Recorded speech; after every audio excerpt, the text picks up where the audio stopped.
बहुत लोगों का पढ़ाई का सवाल है। पढ़ाई में ध्यान केंद्रित करने के लिए प्रतिदिन विद्यार्थी को सूर्य भगवान का अर्घ्य देना चाहिए, माता पिता को प्रणाम करना चाहिए, गुरुदेव को प्रणाम करना चाहिए। जो माता पिता गुरुदेव को प्रणाम करता है तो आयुर्विद्या यशोबलम, उसकी आयु विद्या यश और बल बढ़ जाता है। इसलिए पढ़ाई करने वाले प्रत्येक छात्र को जो है माता पिता गुरु को प्रणाम करके प्रातः काल सूर्य भगवान को अर्घ्य देकर के अध्ययन पर बैठना चाहिए, पढ़ाई करनी चाहिए और रात्रि देर रात तक नहीं जागना चाहिए। ऐसे जो है विद्यार्थी सफलता पा जाते हैं और उनको पढ़ना खूब चाहिए। कम से कम 8 घंटे से 11 घंटे विद्यार्थी को पढ़ना ही चाहिए, क्योंकि जो है प्रथमेन अर्जितम विद्याम द्वितीयम न अर्जितम धनम, प्रथम अवस्था में जो जितनी विद्या को पढ़ लेता है उसकी वह विद्या संपूर्ण जीवन भर उस विद्यार्थी को काम आती है। तो पढ़ाई में मन उचट रहा तो इसका कारण आपका चलचित्र देखना और मूवी हाल हो सकता है, उनसे बचना चाहिए। और बोलो गुरुदेव। कुछ लोग रोष भी व्यक्त कर रहे हैं, गुरुदेव आप हमसे बात क्यों नहीं करते हैं?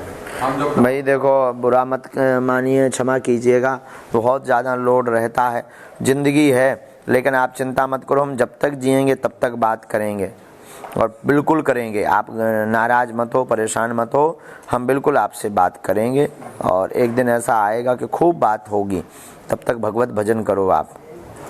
ममता पांडे जी, आपने राम सलाका प्रश्नावली में पूछे गए प्रश्न का उत्तर यदि कार्य सिद्ध होगा आया है तो क्या कार्य सिद्ध होगा?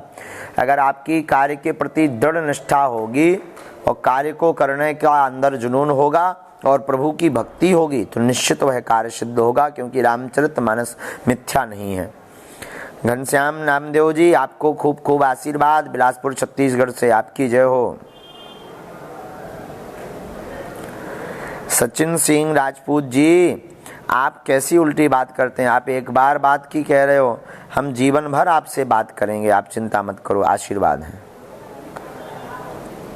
आशा, आपने पूछा है कि जन्म का उद्देश्य क्या है। आप अपने जन्म का उद्देश्य खुद ढूंढिए तो ज़्यादा अच्छा है। अगर हम आपके जन्म का उद्देश्य बताएंगे तो मिथ्या बताएंगे। आप स्वयं अपने जन्म का उद्देश्य ढूंढें तो बहुत अच्छा है। वैसे अगर हमसे कोई पूछे तो भगवत भक्ति ही प्रत्येक जीव का जन्म का उद्देश्य है। सनातन का प्रचार करना ही प्रत्येक व्यक्ति का जन्म का उद्देश्य है। तो इसके लिए जरूरी नहीं तुम बाबा बनो, कोई भी नौकरी, कर्तव्य, व्यापार, बिजनेस आदि गृहस्थ जीवन को पा करके आप वहां से भी यह सनातन संस्कृति और भगवत भजन कर सकते हो। आकाश वर्मा जी, हम बहुत जल्दी लखनऊ आएंगे, आप चिंता मत करो। गुरुदेव, ये प्रिया सिंह है, ये कह रही है गुरुदेव मंदिर में जाकर आंखें बंद कर मन एकाग्र करने के बाद पूजन करती हूँ, लेकिन मन नहीं लगता, मन क्यों भटकता है, उसको एकाग्र कैसे किया? मन को एकाग्र करने के लिए मन को स्वतंत्र छोड़ो, मन को कंट्रोल करने के पीछे मत भागो, वरना मन तुम पर अटैक कर देगा। मन को एकाग्र करने का सबसे बढ़िया सूत्र है कि मन को साक्षी भाव से देखना प्रारंभ करो। आशीष कुमार मौर्य जी, आप 12वीं की पढ़ाई करते हैं, आपने कहा है कि CBSE में बोर्ड में ठीक थे, लेकिन अब पता नहीं क्या हो गया। तो देखो भाई, उच्चाटन हुआ होगा आपके ऊपर, उसके लिए आप जो है 11 मंगलवार चोल्हा चढ़वा दीजिए अपने नाम से बालाजी को, निश्चित रूप से कृपा होगी, इसमें कोई संदेह नहीं। गुरुदेव, ये स्वाति मोगे बहन है, ये कह रही हैं प्रणाम गुरुवर, मेरा सवाल गुरुवर जी की लड़की क्या आजीवन ठाकुर जी की सेवा करके कुमारी इस कलयुग में रह सकती है? समाज क्या इसे स्वीकृत करेगा?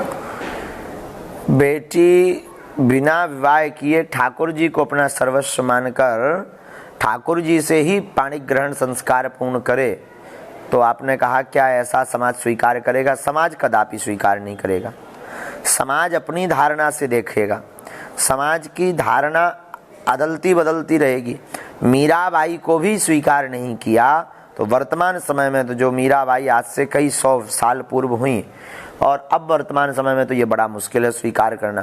तो समाज के चक्कर से अगर आप ठाकुर जी को पा रहे हैं तो ये आप ये सोचना ही आपका व्यर्थ है कि समाज स्वीकार करेगा कि नहीं, बल्कि यहाँ आपका पूछना ये होना चाहिए कि ठाकुर जी स्वीकार करेंगे कि नहीं।